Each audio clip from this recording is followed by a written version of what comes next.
Episode 3 की starting में हमें दिखाया जाता है जो इचिगो होता है वो पहुंच जाता है ओपाई के सामने, जहां पर कि ट्रेस बेस्टिया की बॉडी ज़मीन पर पड़ी हुई होती है। ये देख के नेल को विश्वास नहीं होता कि ट्रेस बेस्टिया इस क्विंसी के आगे हार चुकी है। इसी के साथ जो ओपाई होता है वो कहता है इचिगो कुरोसाकी, तुम हमारी सबसे पहली प्रायोरिटी हो। क्विंसी किंग का ऑर्डर है तुम्हें जहाँ भी देखा जाए तुम्हें मार दिया जाए। इतना कह के इचिगो और ओपाई के बीच में फाइट शुरू हो जाती है। तभी एकदम से सीन शिफ्ट होता है और हमें दिखाते हैं सभी कैप्टन्स आपस में बात कर रहे होते हैं। कैप्टन यामामोटो कहते हैं अपने पास ऐसा कोई भी निशाना नहीं है जिसके ऊपर अपन हमला कर सकते हैं। सारे के सारे कैप्टन्स अपने आप को तैयार कर लो क्योंकि घुसपैठियों के हिसाब से 5 दिन बाद वॉर शुरू हो जाएगी। सीन वापस से शिफ्ट होता है इचिगो और ओपाई की फाइट के ऊपर, जहाँ पर ओपाई इचिगो की पावर देख के थोड़ा सा हैरान होता है, लेकिन साथ ही साथ वो इचिगो से थोड़ी बातचीत करने लग जाता है। और बातचीत करने के बाद जो ओपाई होता है वो ट्रांसफॉर्म हो जाता है एक नए फॉर्म में, जिसका कि नाम होता है क्विंसी वॉल्स्टेनडिक। गाइस बेसिकली जो क्विंसीज होते हैं वो ट्रांसफॉर्म होते हैं इस वाले फॉर्म में, और इस वाले फॉर्म में उनके पावर लेवल जो होते हैं बहुत ज़्यादा बढ़ जाते हैं। इसका मतलब है जो ओपाई है वो भी अब बहुत ज़्यादा स्ट्रॉन्ग हो चुका है इस फॉर्म की वजह से।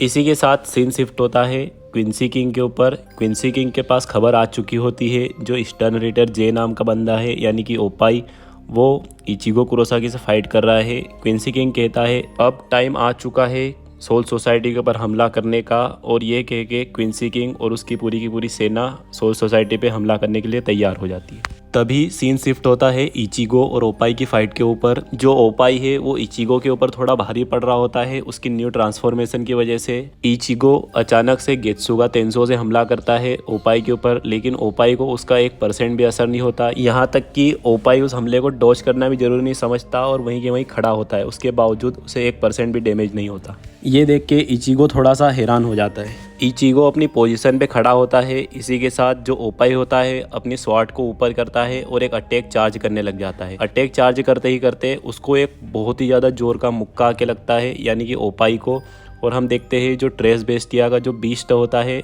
वो आ चुका है, और आते के साथ से एक ही मुक्के में उसने उस क्विंसी को बहुत दूर फेंक दिया। इसी के साथ जो ट्रेस बेस्टिया होती है वो भी फाइट सीन में वापस आ जाती है, और जो ओपाई होता है वो कहता है एक माइंडलेस बीस्ट ज़्यादा से ज़्यादा मेरा क्या बिगाड़ लेगा। लेकिन जो वो बीस्ट होता है जिसका नाम आयोन होता है वो बहुत ही ज़्यादा पावरफुल होता है और वो क्विंसी की 12 बजाना शुरू कर देता है। इसी के साथ सीन शिफ्ट होता है और हम देखते हैं उरियो इशिडा को, जो कि अपने घर में आया होता है और कुछ छानबीन कर रहा होता है, और एकदम से उरियो के फादर वहाँ पर आ जाते हैं और वो उरियो को वहाँ से जाने के लिए बोलते हैं।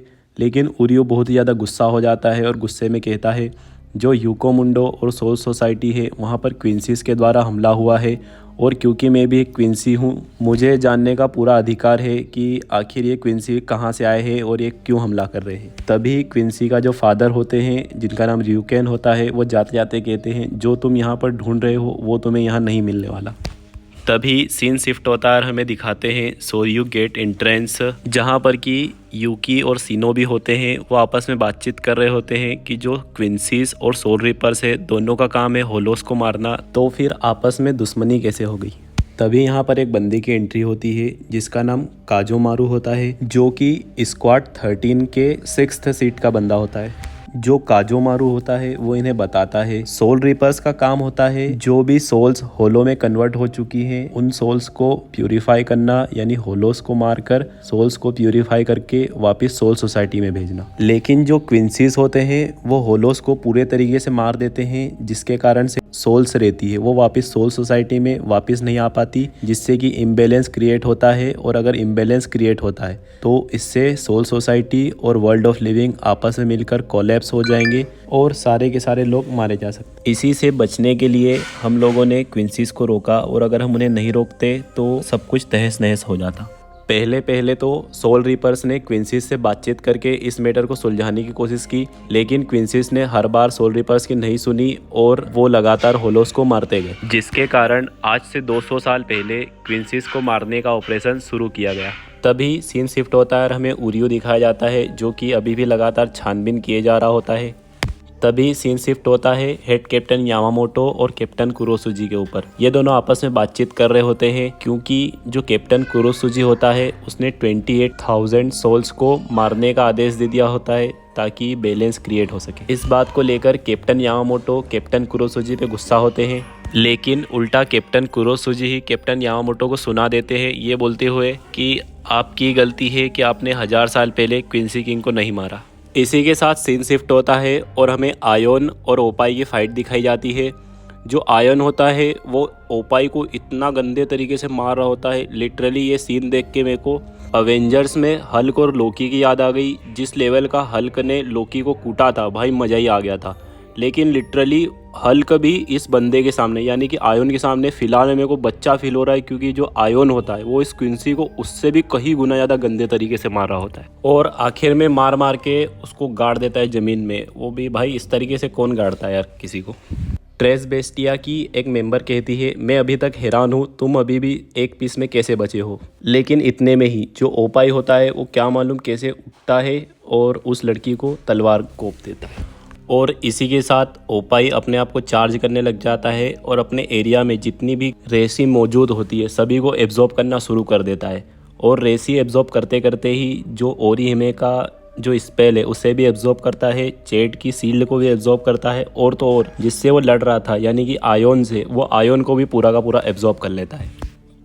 अब जो फुल फाइनल फॉर्म में जो ओपाई होता है वो बहुत ही ज़्यादा पावरफुल और बहुत ही ज़्यादा स्ट्रॉन्ग हो चुका है और इचिगो इसी के ऊपर हमला करता है और उसके जो सिर पे रेसी एब्जॉर्ब करने वाली डिस्क है उसे तोड़ देता है और दोनों के दोनों एक दूसरे पे हमला ही करते हैं। इचिगो ने भी अपनी बांकाई को यहाँ पर एक्टिवेट कर लिया होता है। तभी सीन शिफ्ट होता है और हमें सोल सोसाइटी का सीन दिखाया जाता है जहाँ पर कि क्विंसी किंग ने हमला कर दिया होता है। क्विंसी किंग के अटैक के साथ ही सोल सोसाइटी में जगह जगह पर रेसी निकलने लग जाती है। हमें दिखाया जाता है जहाँ पर भी रेसी के पिलर बने होते हैं उनमें से क्विंसीज बाहर निकल रहे होते हैं। क्विंसीज के निकलते के साथ ही हमें दिखा जाता है क्विंसी अटैक करके लेफ्टिनेंट कीरा को आते के साथ सही मार देते हैं और बेचारा यहाँ पे मर जाता है। अच्छा कैरेक्टर था। इसी के साथ स्क्वाड 3 के और भी बंदों को क्विंसीज आते के साथ से ही मार देते हैं और कुछ मेन क्विंसीज की एंट्री होती है और उनकी एंट्री के साथ ही एपिसोड 3 का भी दी एंड हो जाता है। और हाँ गाइज, अगर अभी तक आप लोगों ने वीडियो को लाइक नहीं किया तो प्लीज़ भाई लोग वीडियो को लाइक कर दो, चैनल को सब्सक्राइब कर दो और बेल आइकन को ऑल पे सिलेक्ट कर दो, ताकि अगर आपको इंटरेस्टेड है इसी एनीमे की एक्सप्लेनेशन या फिर किसी और एनीमे की एक्सप्लेनेशन देखने में भी। Stay tune, bye bye.